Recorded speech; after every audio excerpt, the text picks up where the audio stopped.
Welcome back, everybody, to the Marketing Rules Podcast. And it's my pleasure to welcome on board Serge Boudreau. Serge, the man, the legend. Thank you for joining me today. Now, I know who you are. I follow your kind of the podcast, and I follow you and Shelley's kind of work. However, for the people out there in Europe and UK who might not be as au fait with your work and your kind of background, can you give us a little kind of potted history of how you where you started and how you got to where you are today? James, thank you so much for having me. I thought I was internationally known. I thought I was internationally HR famous, but I think this is a good opportunity. That's me. you. Okay. That's me. Yeah. Yeah, I'll give you a brief introduction. So like you said, Serge Boudreau, I am the Vice President of Business Development and Partnerships at a company called CareerBeacon here in Canada. I am also the host, as you mentioned, the Recruitment Flex, the number one HR podcast in Canada. We have around 260 episodes, been going on for 4 years. I've been in this space for around 20 years, both as a practitioner, also as a leader, but I've also spent a lot of time on the other side of the ledger, which is working with companies like Indeed and Workopolis, which was very famous here in Canada. That's quite a background, to be honest. You dropped a couple of big names in there, which is good. What was it before we kind of get into the kind of what was it that you kind of got you into podcasting? Because I get fascinated by meeting other podcasters, right? Yeah. And I always kind of wonder why is it what that kind of drove you into that kind of in there in the first place. Well, to be simple, we started the podcast in May 2020. So think about when the pandemic hit in March. I am a very social person. I like to talk a lot. I found that all my public speaking or anything that I was doing had gone away. I knew nothing about podcasting, but I did listen to one podcast in the industry that really inspired me, and that was Chat and Cheese. Then after that, I found podcasts like Recruiting Future, which I know is very popular in the UK and across Europe. But in reality, I wanted to figure out if I can do it. And reading a lot on it before, it's like, I think the average podcaster goes 6 episodes. And I'm like, I am going to beat that. And the first year we recorded around 30 and then started growing a little bit of an audience. The second year was a little bit more. Then the third year is really when we saw a huge uptake. And I've been addicted to podcasting ever since. When did you start your podcast, James? It started in late 2019. So just before the pandemic hit. So about 6 months or so, 4 or 6 months before the pandemic hit. And we're on, I think, episode 130 or something like that. Okay. I tell you, I mean, you've got a great work ethic, and I know you guys are incredibly regular. What I've found generally, and I know this episode is not about recruitment podcasting, right? We are going to talk about, but I've found that just the sheer workload of just kind of getting the guests, and it's everything outside of the actual recording, which is the bit that takes the effort, right? And I think most podcasters kind of agree on that. It's just kind of, arranging it or doing all the admin, right? For podcasting is what takes time. That is by far the biggest challenge. People starting a podcast don't realize how much work there is behind it. And as you get better, it gets a little bit more systemized, and you kind of have a playbook and you have contractors to help you out. But I've got it down to what I think is an art, as far as just, I know exactly how long each episode is going to take me to edit and record and then release. But it is a lot of work. But I'll tell you, there's nothing that's really been as good for my career as podcasting, because the ability to talk to people that really I wouldn't have an opportunity. And this is a great way to bring them on, really pick their brain, get an idea of what's going on in the industry. It's given me a lot of knowledge, to tell you the truth. And it's a good way to just kind of meet some really interesting people, right? That's all I find. It's just kind of a great 100%. Way to just kind of get under the skin of some really kind of clever people, cleverer than smart than I am, and I ever will be, basically. Yeah, exactly. So what we're going to talk around a little bit today is we're both kind of in the marketing space and the recruitment marketing space, right? So I thought it would be a good idea to kind of spend a few kind of the next kind of 20 minutes to half hour having a chat around some of the differences between the kind of territories that we pretty much kind of sit in. I'm going to Hmm. lump all of Canada and North America all together. So you're those guys. You're that continent. I'm going to take on Yeah. UK and Europe pretty much, and it'd be good if we can just kind of like explore the differences, what we do the same, what we can kind of learn from each other, the stuff that we aren't doing as well, and stuff that we should be doing as well, right? So Hmm. I think it would be good if we kind of start right at the beginning on the understanding of what recruitment marketing is when it comes to the kind of TA space and when it comes to people just kind of knowing what they're asking for and knowing what they want it to do, right? I'm going to let you kind of kick off with the understanding, and then I'll chip in for UK and Europe. Yeah, recruitment marketing is something that is not in a lot of practitioners' vocabulary. It's still something fairly new across I think across the world, right?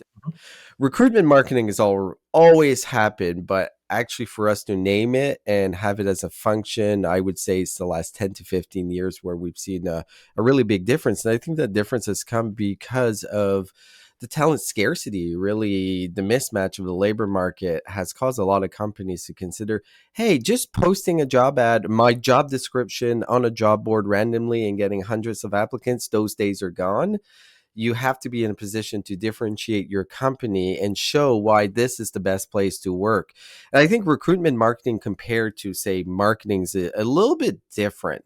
I think in marketing, the goal is to sell as many widgets as possible, as the goal in recruitment marketing is to pinpoint the right amount of widgets so you're not overwhelmed with candidates that are not qualified. So it's a little bit more getting candidates to opt out Mhm. than in regular marketing is getting everyone to opt in, right? Yeah. And this can be done through your message, your channels, very similar to regular marketing practice of your distribution channels, what your brand is, how you're going to market. But again, there's a little bit of a difference, and there's not a lot of practitioners in recruitment marketing that came from marketing, is my experience. A lot of practitioners in recruitment marketing are coming from the recruiter side. I don't know if you've seen that in Yeah, Europe and the UK. we've seen a little bit of that, but I think I know recruitment generally, whether it's kind of whether we're a recruitment or staffing agency, or whether you're kind of doing kind Yeah, of talent acquisition in house, most people describe it as you fall into it, right? It's not necessarily yeah, something you're working towards. And I think that there's a little bit of kind of recruitment marketing around that. And when we talk about recruitment marketing, I'm kind of bundling in employer branding and things in there as well, right? And we were just yes, kind of me too.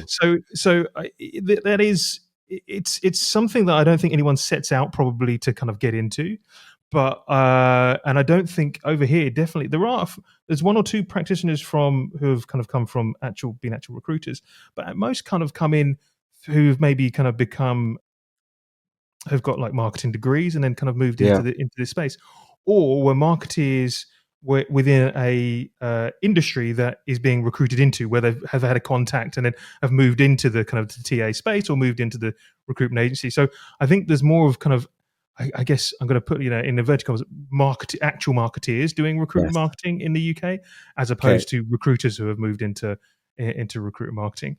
And as for the kind of understanding of what it is, I think we're even a bit we're even kind of slower behind you guys. I think only probably in the last kind of 5 years is it really a thing. I mean, I've been doing this for kind of over 10 years, but I think only now is it starting to become understood with the client base, right? That this is something that can sit on top of just basically just sticking your jobs on a job board. There's Yeah. way more to it than that these days, and only now is that is it coming, and it's starting to, I guess, go down the food chain of the size of businesses as well. So smaller businesses are now real understanding. And again, I don't know if that's the same for you guys, that you're seeing that it's always been the kind of purview of the big businesses to do this, but now much more the kind of SME size businesses are looking at kind of doing more of this kind of activity. Yeah, we're seeing exactly the same. I think what we're seeing is, to your earlier point, we're seeing a lot more marketers become recruitment marketers, but how it Mm. started was a lot of recruiters kind of trying to muddle their way around and trying to figure it out. But yeah, to your point, we are seeing mid and smaller sized companies really see the impact of recruitment marketing and what it means and what channels they should be going, as everyone was just used to, okay, there's a local job board that I can get candidates from, I'm just going to put my plain old job description. they've realized that, hey, maybe I'm not that good at this copywriting thing. And they're Mhm. looking at external firms to help them out, especially if they're small or medium size, because the need is probably bigger for a mid to small size than it is for a larger company. Because a larger company, you think about just career pages of the largest companies here in Canada, say like a Scotiabank, which is a very Mhm. large bank here, they get thousands and thousands, if not millions, of visits to their career site. But think about that small company that's maybe competing for the very same talent. They're just not getting that natural attraction, right? So they have to figure out a way to put themselves out there and really share their message so people do consider them, because they're just not top of mind. So yeah, you're right. We're seeing a lot more of it. And we're seeing it even to companies with like startups. We're starting, tech startups are Mhm. really focusing on employment branding, understanding, and recruitment marketing in general, understanding that, hey, we got to compete against that talent, against Google, Meta, or whatever the case is.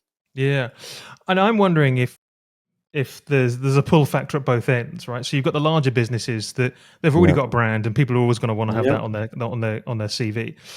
Also, with the startups, they're kind of cool, they're kind of hip, they're kind of trendy, and people Yeah. do want to work in that space because you've got the option to fly with them when they kind of grow. It's those kind of people in the middle who have been kind of stuck there that Yeah. aren't the cool trendy startups, aren't the big kind of financial brands, for instance. It's the bits that are kind of stuck in the middle that actually require this more because they're the ones who are having the talent sucked out of them from either end, I guess, right? Because they're just kind of they're in the no man's land, a recruitment marketing no man's land, basically at that point. Yeah. No, I agree. I agree Yeah. completely. So, what about kind of that's kind of touching on the adoption of this and bringing this in, but Yeah. it would be good to kind of just to kind of think about over here. There's I think the pandemic probably did recruitment marketing a world of good in the fact that a lot of people were then kind of remote. So you had to kind of change your playbook, right? And how you were going to kind of get in front of these kind of guys. It wasn't just kind of you didn't have to necessarily be local anymore. You could Mm. spread your net a lot wider, which meant you had to think slightly more kind of strategically. So I think adoption then kind of we kind of took off, and with a slight kind of better understanding and a change of direction on how to do it better. I don't know if that was something that you guys kind of saw as well. Yeah, we saw exactly the same. We saw the pandemic really change how people recruited, how they went to market, and how they looked at talent in general, right? You think about a company that was used to competing against a company across the street, and now you're competing against a company across the world. So your messaging definitely needs to change. But I'll be completely frank, I expected to for it to continue, and we've seen kind of a drawback in the last year of those companies that were really going for talent across the world, or even in different markets locally, that they're kind of drawing back to their local market and local talent. And I think that's a shame, James. I think it's a shame because a lot of companies, if you think about how many people want to work remotely and how skilled and qualified there is, why limit yourself to just that local area? Sometimes it's just like a postal code of, instead of having a pool of millions, you have a pool of 500, 1,000 people in total. What a disadvantage. But we did see that during the pandemic, but it's really drawn back in the last, I would say, last 6 months to a year. We're starting to see just like overall remote job postings. I think here in Canada is down to 6 or 7%, and its peak was around 30%. So Right. we're seeing it kind of come back. How do we attract that local talent? How do we get people to be interested to come into the office, which was not a consideration during the start of the pandemic or throughout the course of the pandemic, really? And is that basically because obviously kind of business owners and business leaders are kind of now more fixated on people back in the office? There's these concerns around there's kind of trust issues, there's effectiveness issues. They want people back in there so they can kind of monitor everybody and kind of physically see that people are doing the work, and that whole kind of holiday period of remote holiday period is now kind of fading away. Is it that kind of mentality, or is it something different? I would say it's part of that mentality. I think it's quite complicated, right? I think one of the driving factors, to be completely, and this might sound like a conspiracy theory, but I think one of the things that's driving it is commercial real estate. I think commercial real estate in the city that I'm in, which is quite a thriving city, but downtown vacancy rates for office towers is over 50%. So I think a Mhm. lot of business are getting a lot of pressure to bring their people in. I do think what you mentioned is the reality as well. There's a lot of CEOs that, and generally, if you think about the age and where CEOs came from, they're usually boomers that are a little bit, they've always worked in an office, and this was such a big shift for them. And they do like the impact of when they walk in and going into their office, everyone looks at them, they feel a sense of control that is really hard to do remotely. I think kind of remote was a great equalizer when it came to a lot of things. Skill really shone, right? It wasn't, the power dynamic shifted a little bit, but there's definitely way more comfort with people working in the office with CEOs right now. It's going to be interesting because if you think about the leaders or the people who have the money, right? The people who are Mhm. driving the decisions, they're generally in their late 50s. So they're either boomers or late generation X. And now we're starting to see the shift of millennials taking over leadership positions.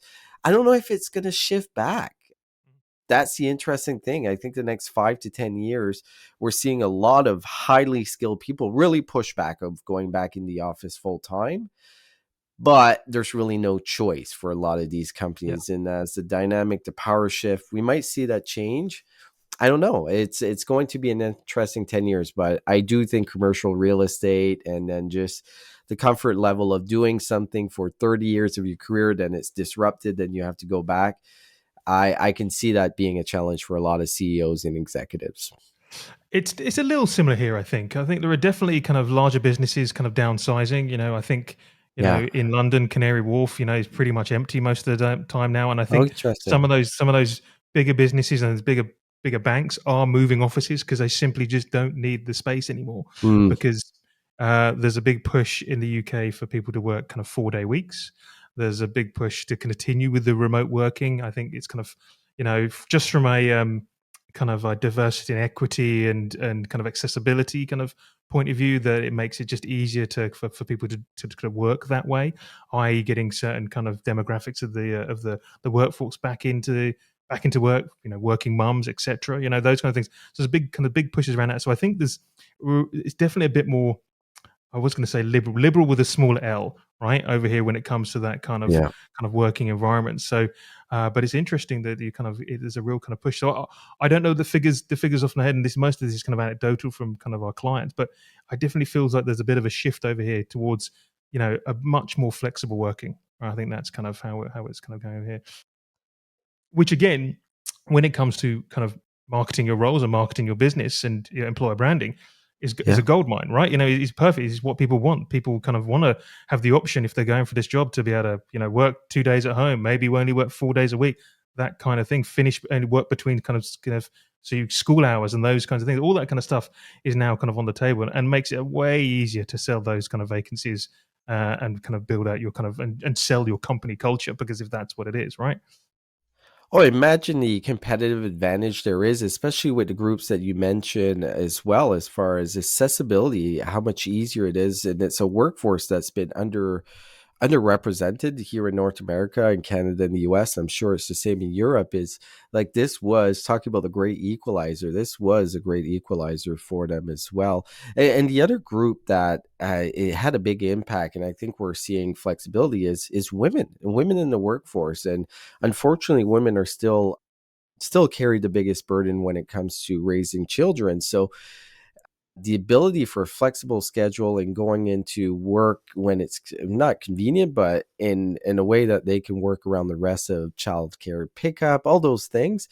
Anyways, in Canada, we saw a big drop off of women in the workforce during the pandemic, and we're starting to see that shift again with a lot more women coming back to the workforce because of the enhanced flexibility. So if you're an organization that is really looking at all talent pools, right? Like in the past, we had maybe 2, 3 talent pools that we all aggressively went after, but in reality, with talent scarcity and just the overall how we look at the labor market, it's like, how can we get more women back in the workforce? How we can get people with disabilities? How can we focus on diversity, equity, inclusion? And even here in Canada, there's been a big focus on getting people with criminal records back to work. This is all part of recruitment marketing, right? So Yeah, I exactly. completely agree. But I think the biggest thing is companies that offer flexibility will be the winners in the coming 10, 20 years. Yeah, I completely agree. And that takes us nicely into kind of strategy and how the kind of and how recruitment marketing strategy is kind of rolled out on both sides of the pond. You know, we've touched on that kind of diversity and equity and accessibility and those themes are now kind of playing a part. Over here, it is, you know, it's continually kind of the kind of biggest theme, as is kind of getting people with criminal records, and people may have kind of been, you know, had a kind of a tougher upbringing, kind of getting those kinds of those demographics onto the workforce that's untapped again as kind of that female population as well. But when it comes to the kind of strategy on kind of how you actually kind of go about it, how you roll out your recruitment marketing, your employer brand, your EVP, you know, without kind of we can just hit the highlights. We don't need to kind of go too deep there. You know, is there something that you think that is being done kind of really well over in kind of Canada when it comes to kind of the strategy around kind of recruitment marketing? Well, I want to flip it around. I think there's something that Europe and UK does a lot better than Canada Oh, and the okay, US, and I think that is career sites. okay, If you look at career sites and the experience of a candidate applying in Canada and the US is dramatically better in Europe.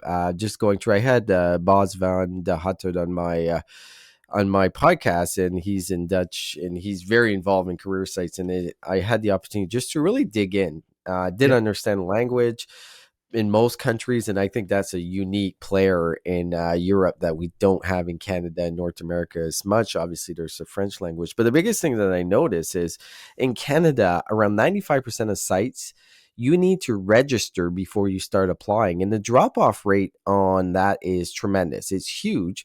As in Europe, it's completely flipped around, where it's maybe 5% that you do need to register. And the reason I point this out is you can have the best messaging, you can have the most attractive brand, but if a candidate comes to apply and it's a really pain in the ass process to apply, they start thinking about your company. If they're putting these type of roadblocks in the application process, imagine working there. It's probably way worse, the amount of bureaucracy and everything that you have to go through.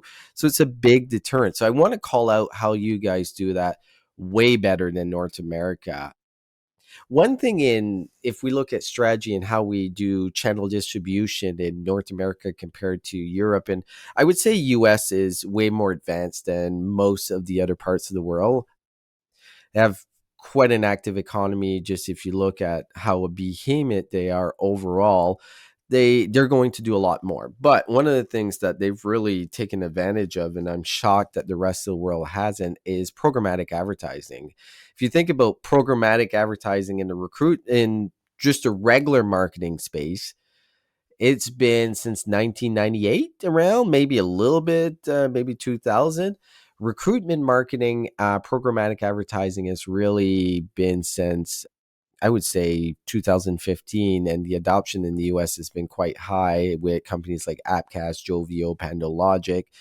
As in Canada, it's been low, but part of the issue in Canada is there's only one player when it comes to, say, job boards or job distribution. That's Indeed. So programmatic doesn't work as well. I was shocked to see that Europe, there's almost no adoption. And if you think about efficiencies and the ability to get to the right candidates, programmatic is probably the most cost effective way of doing it. yeah. It's one of those things that just doesn't come up in conversation, I don't think, and I think there's possibly a couple of reasons. One, the market, if we're talking around kind of advertising and job boards, it's fragmented, right? There is Yes. literally thousands upon thousands of boards and places you could potentially, whether it's kind of through affiliate marketing or anything. There's so many places where you could have your kind Mm. of message, and I don't think there's one that I can think of. There's one good tool that can manage all of that, right? You know, so I think it is kind of sometimes it's just easier to go direct, basically, than it is necessarily to kind of, you know, to try and figure out everywhere you should be and kind of Yeah. put the legwork in and set all that up. I definitely within the kind of the kind of staffing agency space and the kind of and the TA space over here, it is just, you know, programmatic advertising is never, it just isn't a conversation.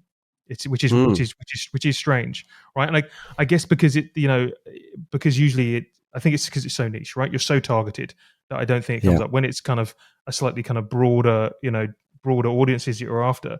I think that's when programmatic probably works its best. But if you are literally looking for a certain kind of role, to fill a certain role, a certain kind of engineer or something like that, there's probably, there's a niche job board for it over there that you may as well Yeah. just kind of go straight directly to them, right? And use that as your kind of your job board Mm. of choice.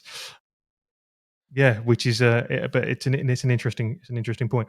And when it comes to career sites, I think there was that whole kind of candidate journey conversation kind of blew up probably about 10 years ago, and there was lots of experts on how to do that, and I think that really kind of hit home at that point where you want to try and make the application process as easy as possible. That's when this kind of the apply with LinkedIn button kind of came out of Yeah. nowhere and was on everything basically at that point. And that kind of philosophy has just kind of stuck, right? You don't want to put up barriers. And a lot of businesses now do this whole kind of like 3 or 4 part kind of application process where you get the key information, off the applicant first, and then kind of take them on that journey for kind of filling out the rest of their profile, which they can then pick up. But yeah, I think over here we're definitely much around to like, give us some details, right? Because what we want to then do is contact you back, right? Just give us all that so we can just then email you. We can just constantly blast you with emails, right, on our latest jobs. That whole kind of register to apply thing, I think just kind of fell away because it was seen quite quickly as just that real barrier to getting people to apply. So that's kind of dead in the water, I think, over here. Yeah, I was curious too if JDPR had an impact on the ability to register to apply and gather all that information, because obviously it's you just keeping data and keeping user data is quite different in Europe with compared to North America.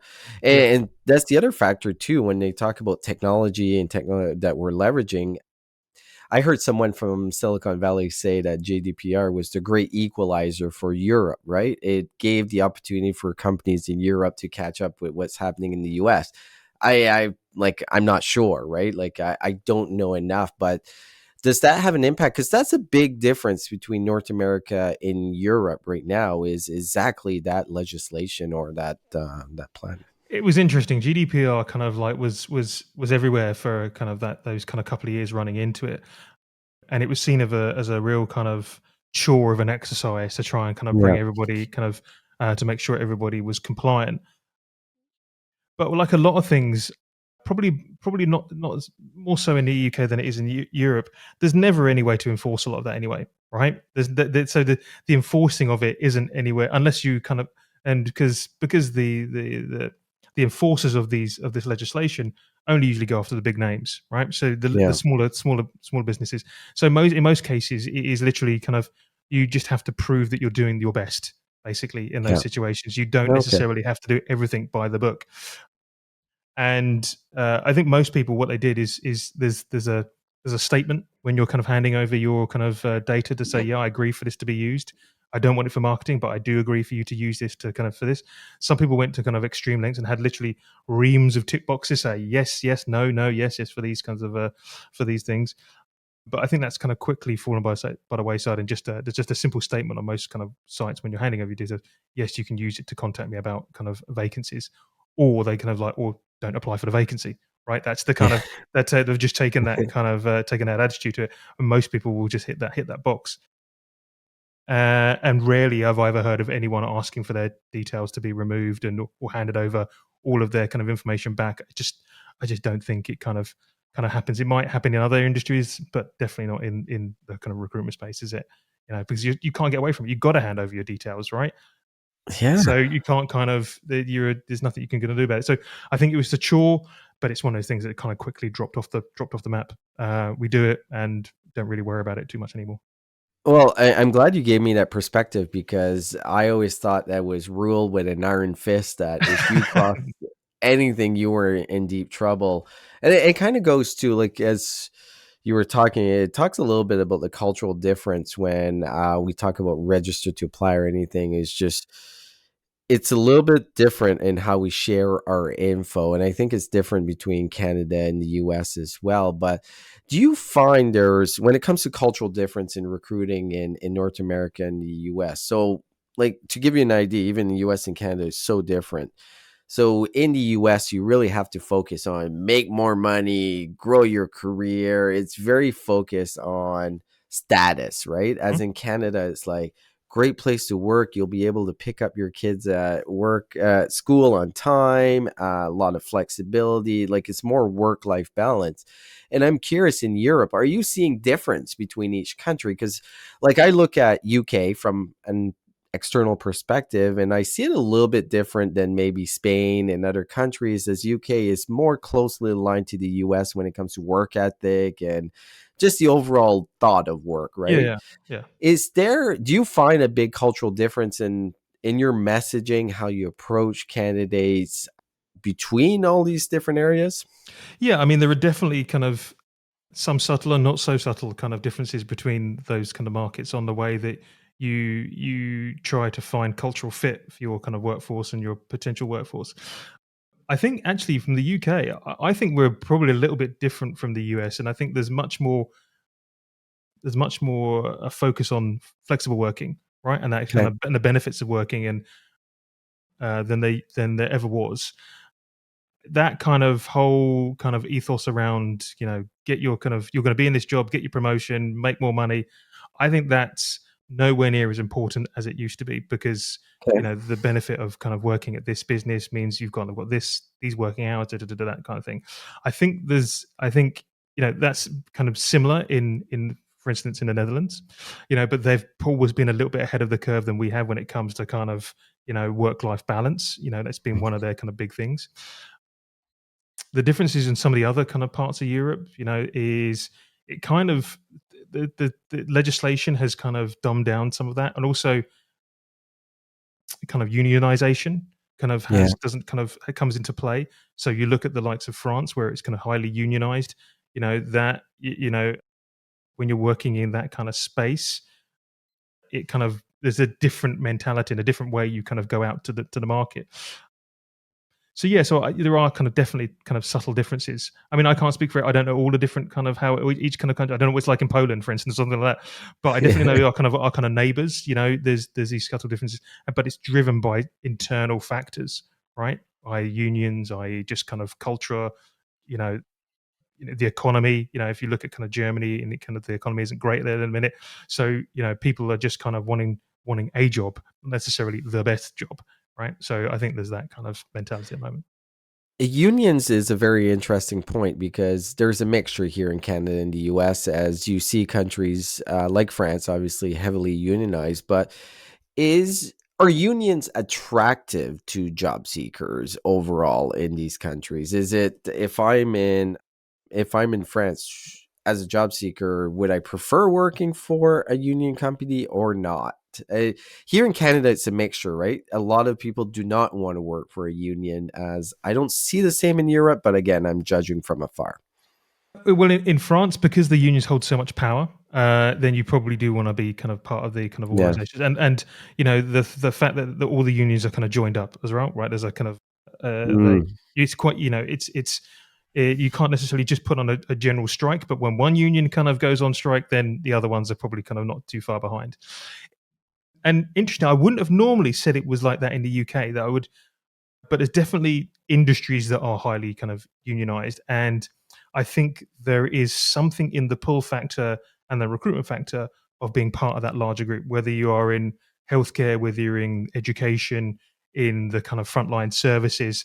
Those kind of things are always those are things that are usually highly unionized, right? Mm. There are other unions for general workers and things like that, but I don't think the general populace aren't kind of part of that, that thing.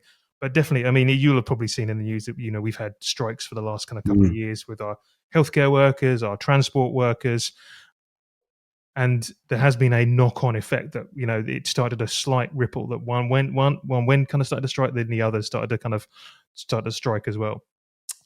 But on the flip side, if you were looking to get into kind of healthcare at the minute, would you want to, because of all the kind of the issues that are kind of going on, if you wanted to you're just coming out of kind of college and you wanted to become a nurse and you were seeing this happening, you might go, well, actually, it's a pretty volatile kind of industry, probably not one that I necessarily want to go into.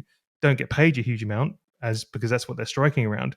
So I think Yeah. actually it's probably having a slightly counter effect to, instead of kind of drawing people in because you're part of a union, it's actually potentially pushing people away because it's you know you're going into a very tough job with low pay, and potentially you're going to have to kind of strike to get what you to get what you deserve.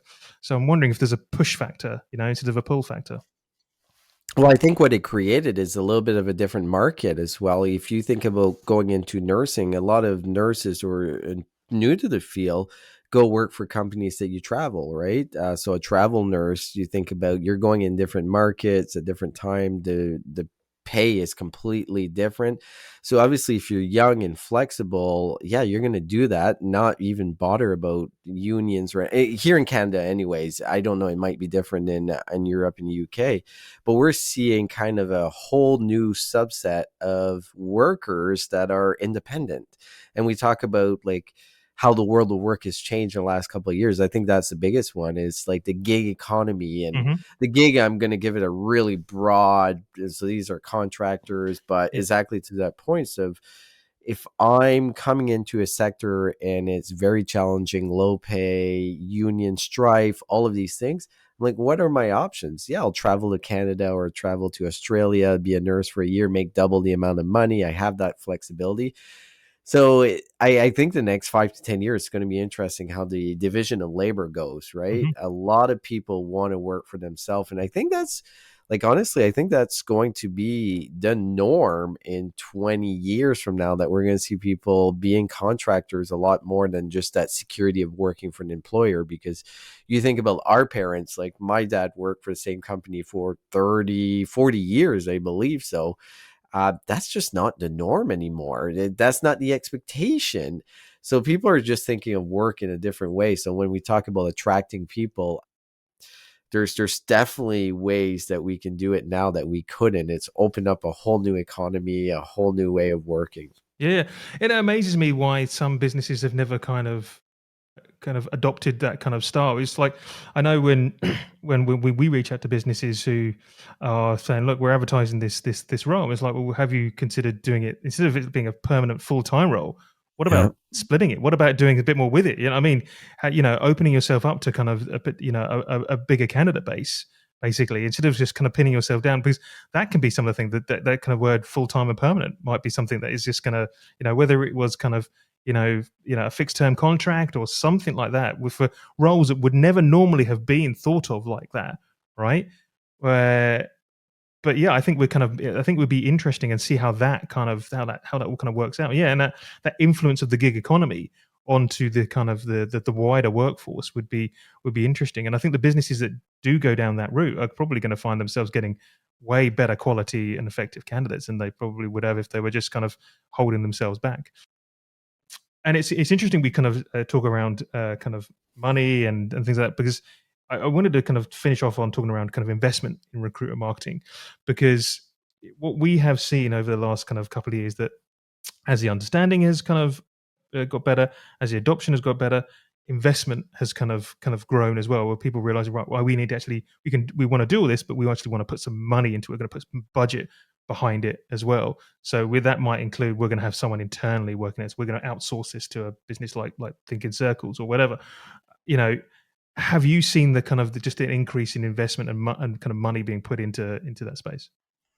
100%. I think we have seen, I think that's been the most interesting thing in this space in the last couple of years. It's just, well, last 5 years is the investment, and it's investments across every step of the way, right? Like if we talk about recruitment marketing, there's 5, 6 different levers. And if you think about employment branding, companies are taking it seriously because they know what the impact is, channel distribution, how you're spending money, how you're going to the market. We've seen a big lift, leveraging recruitment marketing tools as well, which wasn't really a thing 5 years ago here. We're starting to see large investments. We're seeing what companies actually in the recruitment marketing space getting bought. Like Candidate ID in the UK is the perfect example of a company that is exactly in recruitment marketing. So to your point, I would say with a lot of companies that I've worked with that had almost no budget, or their recruitment marketing budget was 100% just job board spend, as we're starting to see budgets spread across multiple channels, and both in tools, but also where your ads and how you appear, but also really, I would say typical marketing things like how your copy looks, all of those things. There never used to be any type of investment, and we're starting to see everyone up their game because they have to. It's kind of, it's forced, right? There's no choice in this labor market that if you're not trying to stand out, you're just going to be left behind. And the cost of not having those roles filled, a lot of business have realized is a lot higher than actually spending money in recruitment marketing and getting the right talent for your roles. So on that point, interesting enough over here, what we've seen the spend increase is actually by recruitment agencies and staffing agencies.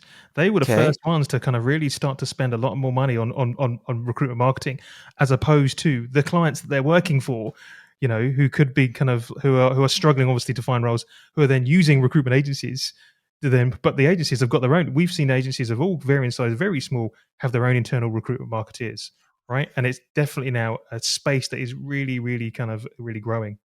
That's really interesting because it's actually the opposite here. I would say staffing firms, recruitment agencies are by far the worst recruitment marketers in Canada when it comes to when you look at competing against internal TA teams and how they're recruiting. It's the worst. I I mean, see a I didn't say lot I of didn't say them. they were any good. I said they were just spending money on it. I didn't say that. No, Well, I they're not teased you spending out money there. on it here. No, I I get that. But yeah, no, there is no investment from staffing and recruitment firms unless that I'm missing a big part of the industry, but I am not seeing it, and I'm still seeing even the worst job ads, the worst career sites are coming from staffing and recruitment agencies, and I just don't get it. And you're right. I've been noticing that in UK with companies like yourself. There's a big emphasis on those, but I think overall, and I might be wrong, staffing and recruitment agencies is bigger in the UK than it is in Canada. It might be similar to the US, but it's not as big. And I see it firsthand when when I was working as a practitioner and I was dealing with trying to recruit in different markets. There was an endless list of people reaching out to me from the UK, from staffing agencies, and you don't see that as much in Canada. Obviously, there's a thriving market for recruitment and staffing agencies here, but nowhere near what it is in UK. I mean, in the UK, there's a kind of figure that usually gets flung around where there's something close to 30,000 recruitment agencies in the UK, with Wow. employing around about 150,000 people in the space, and it's about, I don't know, kind of 0.5 of the workforce or something is in recruitment. But that's including one man kind of businesses all the way up to the kind of Yeah. huge businesses, which I think, it's crazy. I mean, it's such a kind of flooded market, but obviously a market where someone can kind of quite easily start their own recruitment agency, work out of their bedroom, work out their little office, earn way into the kind of how many six figures per year, and have a really good life, because that's kind of it. There's the space in Yeah. the market for it. I Well, think the maybe barrier of that, entry is zero, right? Which is yeah. Well, in most cases, you just steal your old firm's kind of database basically, and crack on. That's usually what happens. But I don't know. I mean, I know I don't think there's that many in the US, right? I wouldn't imagine. I think the US is a much kind of, there's less players on in that space, right? And but probably much more kind of well known players. That's the kind of, I think that's my observation. Yeah. Yeah, I think you're right. And it's definitely the same in Canada. There's definitely a lot less. Obviously, population is lower, but I'd be shocked if there's 10,000 in all of Canada compared to 300,000, right? Yeah. And how much did you say? 30,000? 30,000. Yeah, 30,000. 30. Yeah, there's probably not even 5,000 in Canada would be my Yeah. best guess. Yeah. Serge, it's been an absolute pleasure talking with you today. We will obviously include all of your details in the show notes, and anybody who hasn't listened to the Recruitment Flex needs to go listen to Serge and Shelley. It is a great kind of listen. way more kind of intellectual than the Thinking Circle, than this podcast. Oh yeah, it's you're a master at your art, Serge, and I love listening to you guys. We'll include all your details in the show notes, and but for now, thank you very much. Thank you so much, James. This was a ton of fun.